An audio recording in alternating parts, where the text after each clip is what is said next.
Hello guys, welcome sa aking walang kwentang channel. So nandito na naman tayo para sa panibagong video. Pero bago ang lahat, shoutout muna sa mga ka-guild ko na si Setsu at saka si Drake. Yan yung aming top 2 at saka top 3 na Blade Knight. Tayo kasi ay top 5, tapos top 4 naman si N360. So ngayon kasi syempre naninibago tayo sa paggamit ng Blade Knight.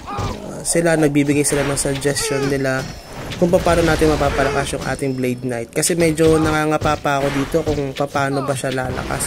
Kasi parang may kulang talaga kasi dito. Baka CX yung kulang, hindi ko din alam. Pero para sa akin, feeling ko yung Fluorite ang kulang sa akin, pati yung set. Kasi yung set natin ay reduct lang na gloves, boots at saka yung pants. Yung armor natin at saka yung helm, yun ay puro DSR lang. Defense success rate. Wala tayong reflect, puro single option, tapos may MP option pa nga yun nakasama yung mga sets natin. Ngayon, balak natin magpalit ng set, syempre paunti-unti habang tayo ay nagpapa-level kasi matagal din naman magpa-level dito.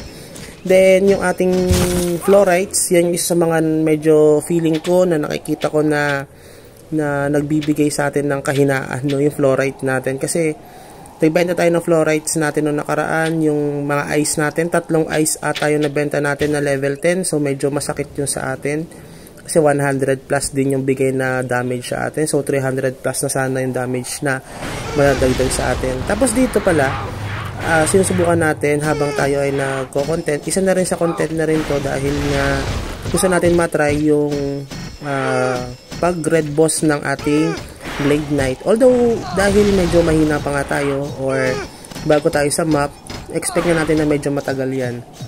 Kasi kahit yung Shami ako, diba?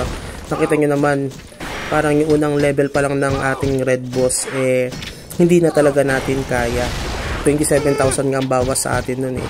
So, ngayon yan, medyo, kapag naka 2 swords ako, 10k, 11, 12, 15k ang damage sa atin. Pero pag naka shield, parang 7k, 8k na lang ang damage sa atin. So parang pinapats lang natin yung yung damage ng mga red boss dito. So kaya natin tayuan yung red boss dito. However, ang problema kasi doon, kapag naka-shield tayo, medyo babagal yung attack speed natin. At the same time, mahina yung damage natin.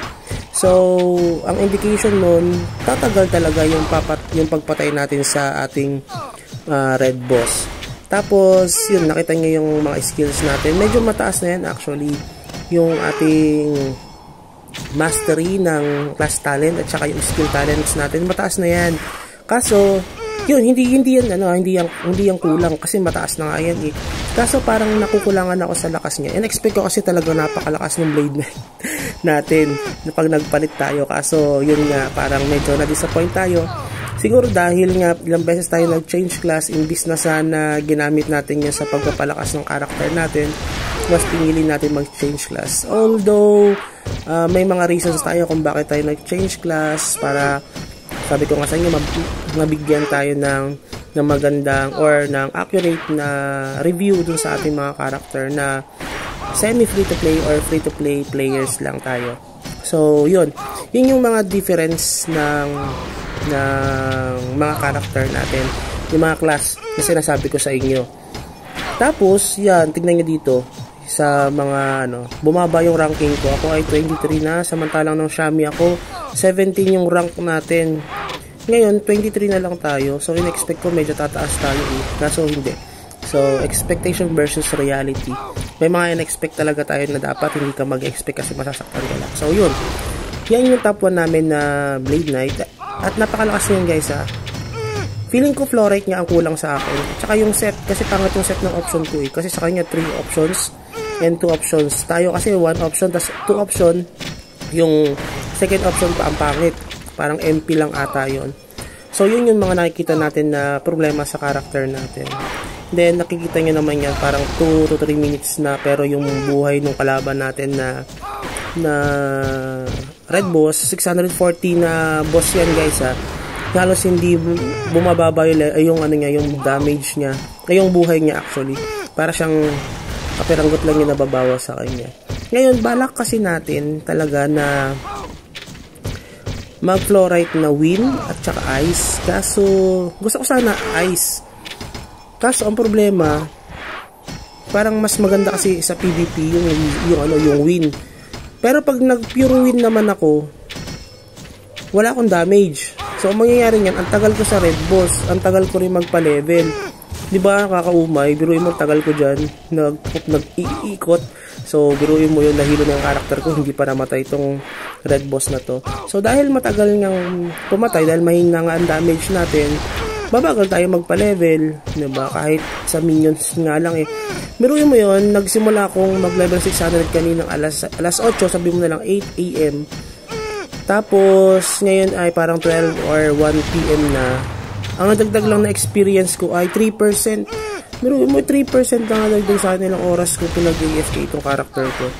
Diba? Although, alam na natin na given na yung ano natin, yung pag level 600, medyo mabagal na talaga magpa-level. Parang 2 to 3 days para makapag-level up ka.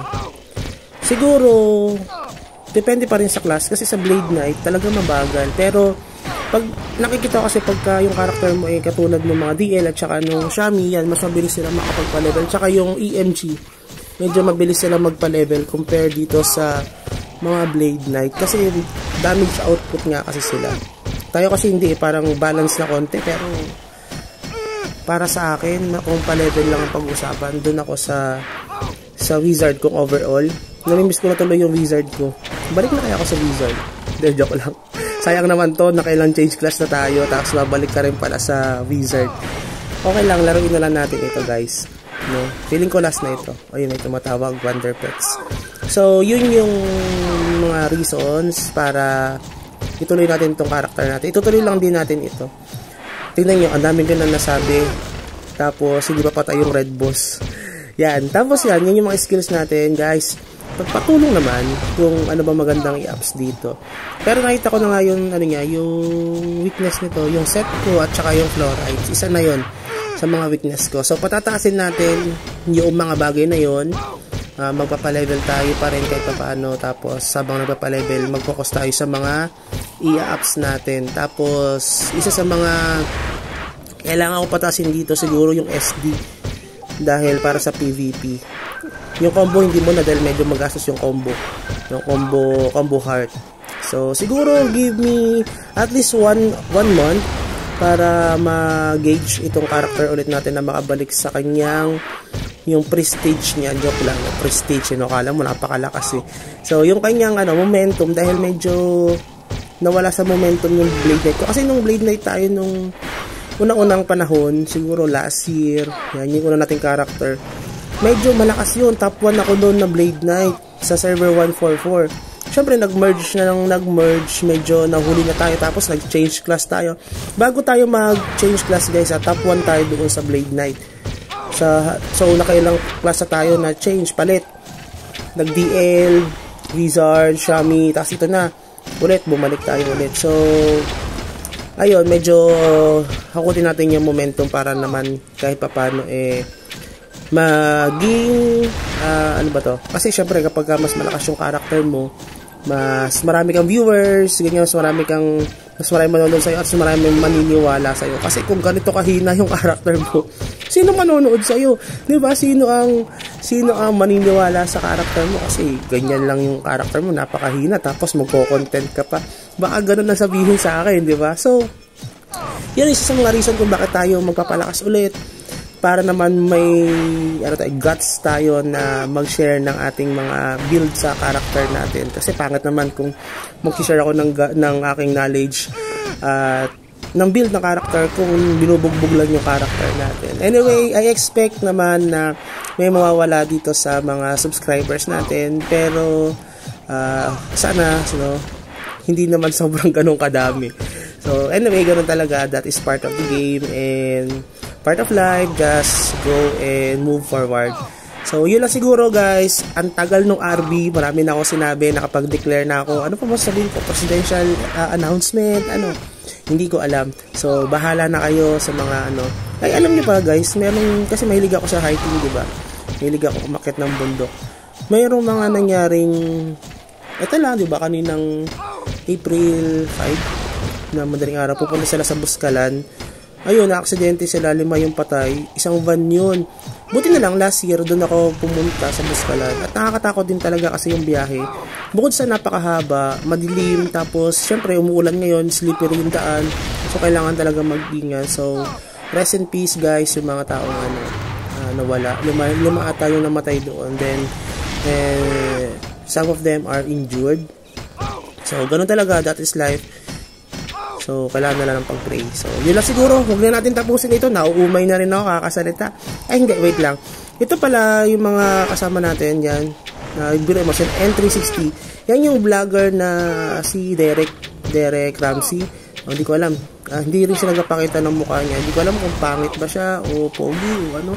Kasi hindi siya nagpapakita ng mukha. Tayo kasi, di ba? Kahit naman na ganito yung tsura natin. Oo, medyo pogi tayo. Pero, syempre, ayan, hindi naman tayo pantago na tao, diba? So, bahala kayo, tignan nyo na lang yung profile ko, wala namang problema dyan.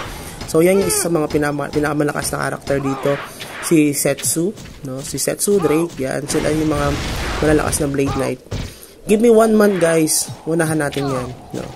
Yabang, no? Joke lang. Sige, yun lang, guys, mamamatay na rin ito, hayaan nyo na sa akin pag namatay ito. Nung binibidyo kasi natin to ay ang nalot ko dyan ay gulay, no? Color green na item. So, yun lang, and have a good day. Bye-bye!